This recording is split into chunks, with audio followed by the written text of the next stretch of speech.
It doesn't happen like they show in the movies. No suspicious midnight calls or strange text messages on his phone. The truth reveals itself in the pocket of his shirt, a crumpled hotel receipt from a place my husband definitely didn't visit on any business trip. I stood in our laundry room, clutching that little piece of paper, feeling my perfect suburban world crumbling around me. 15 years of marriage. 15 years of being just Brad Hart's wife, having sacrificed my own career for his success. "Melissa, have you seen my blue tie?" His voice called from the bedroom, sounding perfectly normal. "The corporate party's in 2 weeks, and I want to look sharp." "Yes, honey," I replied, quickly hiding the receipt in my pocket. "Check the top drawer." My heart was racing, but my voice didn't falter. Something inside me just clicked. I didn't throw a fit, didn't hurl that damn receipt in his face. Instead, I smiled when he kissed me goodbye before heading to work. Then I called James Cortez, Austin's best private investigator, recommended by a friend after her own divorce. A week later, I had the photos. Lots of them. Brad and some long-legged blonde entering a restaurant. Brad and the same blonde leaving a hotel. Brad kissing her in a car in a parking lot, the very car I had helped him pick out. "Her name is Ashley Clark," the detective said. 28, works in the marketing department at your husband's company. The affair has been going on for about 8 months. 8 months. While I was cooking dinners, planning our vacation, and picking out his birthday gift, my husband was building another life. I didn't cry. Instead, I laid the photos out on our bed and stared at them until a plan started forming in my head. Not just a divorce, not just a scandal. No, I wanted him to feel the same humiliation I felt, and I knew only one way to make that happen. "Honey, don't forget about the corporate party this Friday," Brad said over breakfast, not looking up from his phone. "Wear that blue dress you had on at Christmas. All the executives will have their wives there." I smiled and nodded, pouring him more coffee. The perfect wife. The invisible wife. "Of course, sweetie. I'm so looking forward to meeting your colleagues." He didn't even notice the falseness in my voice. Didn't see how my knuckles turned white gripping the coffee pot. 8 months he'd been sleeping with her, then coming home to our bed, thinking I was clueless. As soon as the door closed behind him, I pulled out my laptop. LinkedIn turned out to be a goldmine. Ashley Clark's profile was public, with her complete education and career history. A photo of a smiling blonde with perfect teeth and a cocky gaze, the same one kissing my husband in the detective's photos. Creating a fake profile took less than an hour.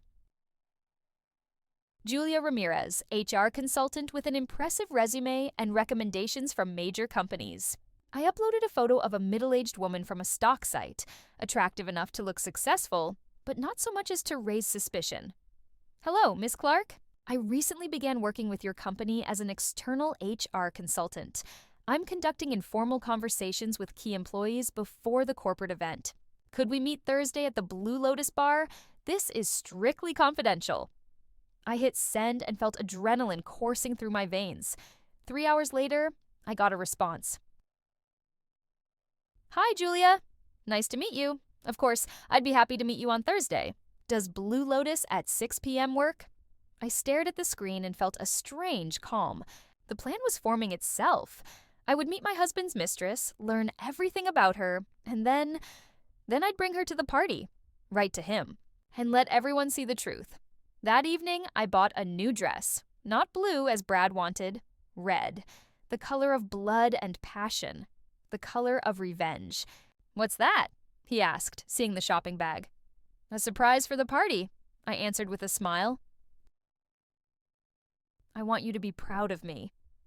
He kissed me on the cheek and mumbled something about a meeting, and I thought, "Don't worry, darling.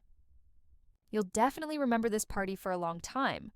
The Blue Lotus was exactly the kind of trendy bar I expected. Dim lighting, designer furniture, and $20 cocktails. The place where Austin's successful young professionals meet after work to network, or to start affairs with other people's husbands. I arrived 30 minutes early. Short haircut, thick-framed glasses, and a conservative business suit. A disguise from the woman Ashley might have seen in photos at Brad's house. She appeared right at 6, tall, polished, in a form-fitting dress that probably cost my monthly household budget. It stung to realize this is what the woman for whom Brad risked our 15-year marriage looked like. Julia? She extended her hand with its perfect manicure. I'm Ashley. So glad to meet you. Likewise, I smiled, shaking her hand. My fingers didn't tremble. Thanks for agreeing to meet. We ordered cocktails, and I turned on the voice recorder on my phone under the table. Game on. Tell me about the corporate culture, I asked, feigning the interest of an HR specialist. What are the interpersonal relationships like in the team? Ashley rolled her eyes and took a sip of her Cosmopolitan. Between us, half the marketing department is sleeping with each other. And the top managers... She lowered her voice, leaning closer. Some of them are so boring. Can you imagine my boss? Classic midlife crisis case. Housewife somewhere in the suburbs, 2 kids, and a mortgage. My kids were in college, and we'd paid off the house 3 years ago. I smiled wider. And how do you deal with such boring leadership? She laughed and tucked a strand of hair behind her ear, a gesture I had seen in the detective's photos. You know, sometimes they just need a little attention, someone to listen to their corporate stories and admire their experience. Her smugness was almost tangible. I took a sip of my martini, feeling cold fury being replaced by something resembling pity. She didn't even understand she was destroying someone else's life. Are you going to the corporate party? I asked casually. Of course, she grimaced. Though all those wives will be there. So boring. What if you came with me? I suggested. For my research, it would be useful to observe team dynamics. I could introduce you to management as a high-potential employee. Her eyes lit up. Seriously. That would be amazing. I've been wanting to impress the marketing director. Perfect. I pulled out Julia Ramirez's business card. I'll pick you up at 7. The trap was set. On the day of the party, Brad left early. Important meetings before the event. I knew he was lying. The detective sent a message. Brad and Ashley were having breakfast at a cafe near the office. This was my last day in the role of devoted wife. I spent 3 hours at the salon, new hairstyle, professional makeup. The stylist shaped my eyebrows, highlighted my cheekbones, and applied scarlet lipstick to match my dress. A stranger stared back at me from the mirror, a confident woman with a predatory gaze. The red dress fit perfectly, hugging my waist, accentuating my chest, and ending just above my knees. Not vulgar, but bold enough for a woman whom her husband considered a predictable housewife. You look stunning, the stylist told me. Trying to impress someone? Not impress, I replied. Destroy. She laughed, thinking it was a joke. I called an Uber to Ashley's address, a stylish downtown apartment, possibly paid for by my husband. On the way, I texted Brad, I'll get there on my own. See you at the party. Love you. He replied almost immediately, Okay, honey. Love you too. The car stopped and I turned on the voice recorder on my phone. Ashley came out a minute later, in a glittering black dress and heels that made her even taller. Julia, she hugged me, enveloping me in expensive perfume. You look drop-dead gorgeous. That dress is fire. Thank you, I smiled. Tonight is a special night. In the Uber, she didn't stop talking for a minute, nervously fidgeting with a bracelet on her wrist. A gift from Brad. I'd seen the same one in the photos. You know, I'm so glad we're going together, she said, as my phone recorded every word. These corporate things are always awkward, especially when the wives show up. Hard to interact with the wives? I asked innocently. She rolled her eyes. You have no idea, especially my boss's wife. They say she's so domestic. No wonder he's looking for fun on the side. I clenched my fists so hard my nails dug into my palms. Tell me more about your boss, I said calmly. How long have you had this special relationship? She giggled, lowering her voice to an intimate whisper. Almost 8 months. It started at a conference in Dallas. He booked rooms on different floors. Can you believe it? So cautious. Every time he makes up excuses for his wife. Ashley kept talking, not noticing how my face changed. Every detail, every word was being recorded. Dates, places, excuses Brad had used with me. The Uber stopped at the Four Seasons Hotel. The luxurious building glowed with lights. Company employees stood at the entrance, among whom I recognized several from the corporate website photos. Ready? I asked Ashley, checking the voice recorder. Absolutely. she replied, having no idea she was walking to her own execution. We entered the hotel arm in arm, like best friends. No one recognized me in my new look. There was no turning back. The Four Seasons banquet hall resembled a movie scene. Crystal chandeliers, live music, waiters with trays of champagne. About 80 people in evening attire engaged in small talk, unaware they were about to witness drama unfold.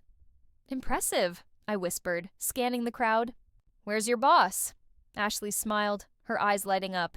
"Over there, in the blue tie, talking to the sales director?" Brad looked relaxed. He was laughing, holding a whiskey glass, occasionally glancing at the door, waiting for his boring wife in a blue dress. "Let me introduce you," Ashley offered, not noticing how my breathing changed. "He'll be thrilled about your corporate culture research idea." "Definitely." I took 2 glasses of champagne from a passing tray. "But first, let's drink to success." I needed this minute, the last moment when I could still turn back, walk away, file for divorce quietly, as civilized people do. But I remembered her words in the Uber. Domestic. No wonder he's looking for fun. Remembered 8 months of lies. "Let's go." I took Ashley's arm. "I want to meet your famous boss." We moved across the hall, 2 striking women drawing glances. I saw some of Brad's colleagues trying to figure out who I was, where they'd seen this face before. Brad turned at the sound of approaching heels and froze. His gaze slid over me. Didn't recognize me immediately, just noticed the red dress and new hairstyle. Then he saw Ashley and smiled, a perfunctory smile for an employee. Only when we came right up to him did his eyes widen. The whiskey glass halted halfway to his mouth. "Hi, honey," I said in a honeyed voice. "Hope you don't mind I didn't come alone." He paled so rapidly like he'd seen a ghost. "Melissa?" "What?" "I don't understand." Ashley was still smiling, not grasping the situation. Her hand still rested on my arm, a connection between mistress and wife, an impossible combination. "Brad, this is Julia Ramirez," she began excitedly. "She's an HR consultant studying our corporate culture and—" "No," he interrupted with a hoarse voice. "This is my wife." Ashley froze, her smile slowly fading. She looked at me, then at Brad, then back at me. The worldview in her head was crashing down. "Your wife?" I smiled wider. "Honey, I thought I'd introduce Miss Clark as our new HR consultant, but I see you're already well acquainted."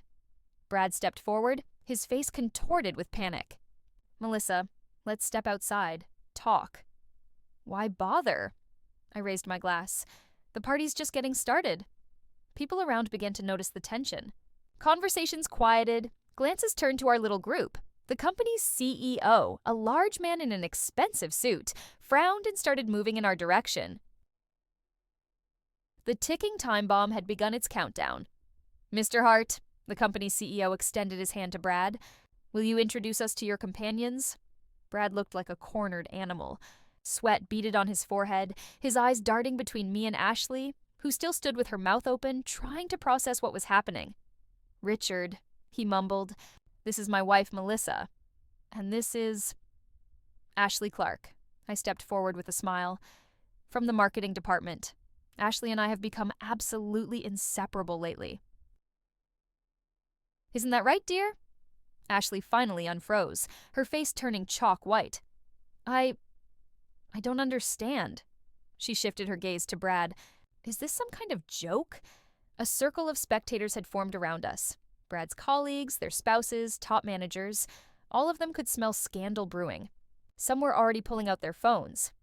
"Forgive my ignorance," I continued loudly, "but I'd like everyone to meet Ashley. She knows my husband very well." Brad grabbed my elbow. "Melissa, please," he hissed. "You're destroying my career." "Your career?" I freed my arm. "What about our marriage?" Ashley backed away, suddenly realizing the depth of the trap. We didn't. She turned toward the nearest exit, but bumped into a group of interested employees. "Everyone," I raised my voice, and conversations in the hall died down. "I'd like you to meet Ashley. She knows my husband very well." I deliberately emphasized these words so there could be no misunderstanding. The unambiguous tone made the party guests freeze. You were an HR consultant, whispered Ashley, her eyes filled with tears. You knew everything. You used me. Funny to hear about using from a woman who sleeps with someone else's husband. I maintained remarkable composure. 8 months, right? Started at the conference in Dallas? Brad turned even paler. How did you... A little birdie told me. I pointed at Ashley. A very talkative birdie. Ashley's eyes widened in horror as it dawned on her. All those details she had shared with Julia. You recorded our conversations, she realized. I smiled without answering. The company's CEO cleared his throat. Mr. Hart, what's going on here? Brad opened his mouth, but words wouldn't come. His career was crumbling in real time. Allow me to clarify. I turned to the CEO. My husband and Miss Clark have been violating corporate ethics for about 8 months. I have evidence. That's a lie, exclaimed Ashley, finally finding her voice. Mr. Davidson, she made it all up. She tricked me into coming here. I pulled out my phone. Would you like to hear the recording of our Uber ride? I asked quietly. There's a lot of interesting details about hotel rooms on different floors. Ashley blanched completely.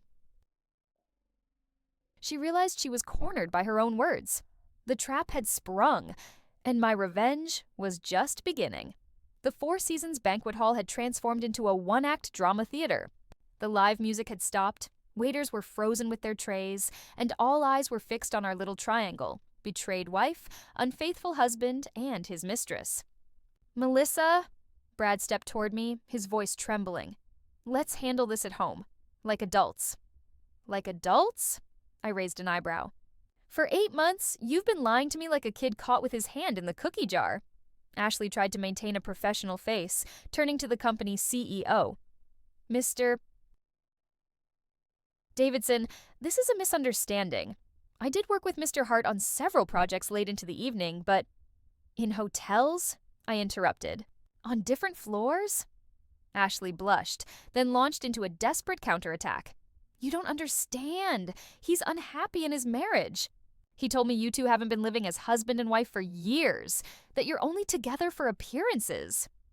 The party guests collectively gasped. Brad looked like he'd been gut-punched. I never... Really? I looked him straight in the eyes. You never told her our marriage exists only on paper, that I'm cold and boring? That sex with me is like fulfilling a marital duty. His silence was more damning than any confession. I turned to the party guests.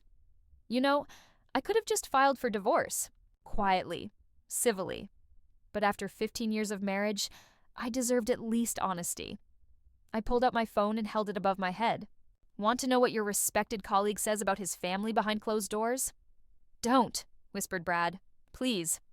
I pressed play, turning the volume to maximum. Ashley's voice filled the suddenly quiet hall. Almost 8 months. It started at a conference in Dallas. He said his marriage was dead. They just keep up appearances for public opinion. You know how it is. His wife doesn't suspect a thing. It's so funny. He makes up stories about business trips, while he's actually booking a hotel room 20 minutes from their house. Ashley's laughter from the recording sounded, especially cruel in the silence of the banquet hall. The guests' faces showed shock, disgust, and, what was most important to me, sympathy. For me, not for him. Ashley covered her face with her hands. Brad looked like he was being publicly executed. Turn it off, he whispered, but I kept holding the phone while the recording played. Sometimes we meet right in the office, after hours.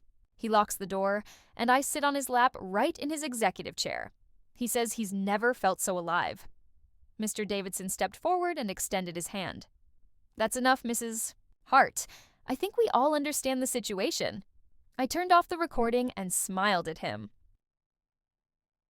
I apologize for the drama, but I thought the company should know about the character of its employees. Brad, the CEO turned to my husband, his face stone cold. My office. Tomorrow at 9 a.m.? Ashley couldn't take it anymore and rushed to the exit, pushing through the guests. Her sobs echoed through the marble foyer. Brad looked at me with the expression of a man who had just lost everything. You've destroyed me, he whispered. No, darling. I felt a genuine smile on my lips for the first time that evening. You did that yourself. I spent the morning after the corporate party in a hotel. I'd booked a room for one night, not wanting to return to our family home. For the first time in years, I slept without sleeping pills, waking up with a strange feeling of lightness. My phone was blowing up with messages. Dozens of missed calls from Brad, calls from our mutual friends, even a message from his mother. News travels fast, especially when it's such juicy scandal. I ordered room service and opened my laptop. My first order of business was contacting a divorce attorney, Sarah Goldstein, the best in Austin. She responded almost immediately. "Mrs. Hart, I've heard about last night's incident. My workday begins at 9 a.m. I'll see you in my office." The news had already spread throughout the city. Good. While I was drinking coffee, Detective Cortez called. "How are you?" he asked without preamble. "Free," I answered. "What's happening at my husband's company?" "Ashley Clark was fired this morning," he said, cleared out her desk and left before the office filled up. "And your husband is currently on the carpet with the CEO." I nodded, though he couldn't see me. "Thank you for the information." "You played it risky, Mrs. Hart," respect sounded in his voice. "Most clients just file for divorce." "I'm not most clients," I replied and hung up. By noon, it was known that Brad had lost his job too. Violation of corporate ethics, creating a toxic work environment, damage to the company's reputation. Translated from corporate speak, he had disgraced the firm, and they'd thrown him out like ballast. Our mutual friends divided into two camps. Women wrote to me, mostly words of support, though some thought my actions were unnecessarily dramatic. None of them knew what it was like to spend 15 years living with someone, only to discover you were just a convenient facade for his career. Within a week, Ashley left Austin. The detective reported she'd found a job at a marketing agency in Phoenix, far away from the Texas IT community, where the story of the Hart's corporate party had become legendary. Brad tried to contact me through everyone, parents, friends, even couriers with flower bouquets. I didn't respond. All communication went through lawyers. "He's offering a voluntary divorce and property division 60-40 in your favor," Sarah Goldstein said during our second consultation. "Not enough," I replied. "Considering that I sacrificed my career for his success and his proven infidelity, I want 70-30 and alimony. And the house." Brad resisted for 3 months, but when I threatened to send the recording with Ashley to the board of directors of every IT company in Austin, he gave in. In our little Texas world, news of the scandal spread like wildfire. Men from his social circle avoided him, fearing association with that Hart guy. Women supported me, though some whispered behind my back about the crazy, vengeful woman. I didn't care. At 40, I was starting a new life, with money, a house, and a story that would make any unfaithful husband in Texas shudder.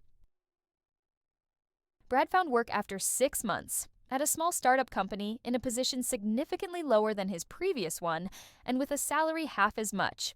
My revenge was complete. 6 months later, I sat in a cafe across from my new office. The divorce proceedings had ended in complete victory. I received 70% of our joint property, the house, and monthly alimony. Our children, both college students, were initially shocked by the scandal, but quickly took my side, especially after learning all the details. "You've always been strong, Mom," my daughter said on the phone. "You just hid it behind the role of a wife." She was right. For 15 years, I had suppressed my ambitions to become the perfect support for my husband. Now it was my time. I used part of the divorce settlement money to launch my own marketing agency. My marketing degree, earned before marriage, and years of observing Brad's career growth gave me an understanding of business processes. My first clients were several women from my social circle, small business owners who needed a fresh approach to promotion. The story of how I exposed my cheating husband didn't harm my reputation. On the contrary, it became a sort of business card. If she could strategically execute a revenge operation like that, imagine what she'll do with your marketing, they joked in Austin's business circles. Brad, meanwhile, was struggling to survive. His new position at an obscure startup barely brought in a third of his previous income. After paying alimony and the mortgage on his small apartment, he could hardly make ends meet. Our mutual acquaintances reported that he had declined significantly, started drinking, looked much older than his years. Ashley never reappeared in his life. I didn't feel schadenfreude, just quiet satisfaction. Justice had prevailed. 9 months after the divorce, something unexpected happened. Jason Lewis, Brad's former golf partner and vice president of a major tech company, called me. "Melissa, I hear you're doing amazing things in marketing. We need consultation on rebranding. Could you come in for a meeting?" It was the same company where Brad had worked before the scandal. I hesitated. Was this a trap or an attempt at revenge? But my agency needed big clients. The meeting went perfectly. Jason behaved exceptionally professionally, without a single reference to the past. I presented my rebranding concept, and by the end of the presentation, the board of directors was giving a standing ovation. "We choose you," said the company's CEO, the same Mr. Davidson who had fired Brad. "Your approach is exactly what we need." After signing the contract, Jason walked me to my car. "You know," he said quietly, "many of us had seen what Brad was really like for a long time, but no one expected you to be so strong." I smiled. I didn't expect it myself. This contract was a turning point. Soon my agency entered the top 5 in Austin. I hired 10 employees, rented a spacious office, and finally felt that I had found myself. Texas Business Magazine published an article about me titled, "From the Shadows to Success: How Melissa Hart Turned Personal Drama into a Thriving Business." The photographer shot me in a red dress, the same one from the corporate party. Exactly 1 year later, I stood once again in the Four Seasons banquet hall, this time as the organizer of a corporate party for my marketing agency, Hart Strategy. 40 employees, 24 clients, Business of the Year award from the Austin Chamber of Commerce. In 12 months, my life had transformed beyond recognition. I surveyed the hall, remembering how a year ago I had walked in here with Ashley arm in arm, ready to flip my life upside down. The same crystal chandeliers, the same marble columns, but I was completely different. My phone vibrated. A message from Brad. "Congratulations on your success." "Could we talk?" I deleted it without responding. The past remained in the past. Michael, the investment analyst I'd been dating for the last 2 months, stood beside me. He gently touched my arm. "What are you thinking about?" "About how one decision can change your entire life," I replied, "and how important it is to have the courage to make it." He smiled and handed me a glass of champagne. "To new beginnings?" I shook my head and raised my glass higher. "To women who turn pain into power."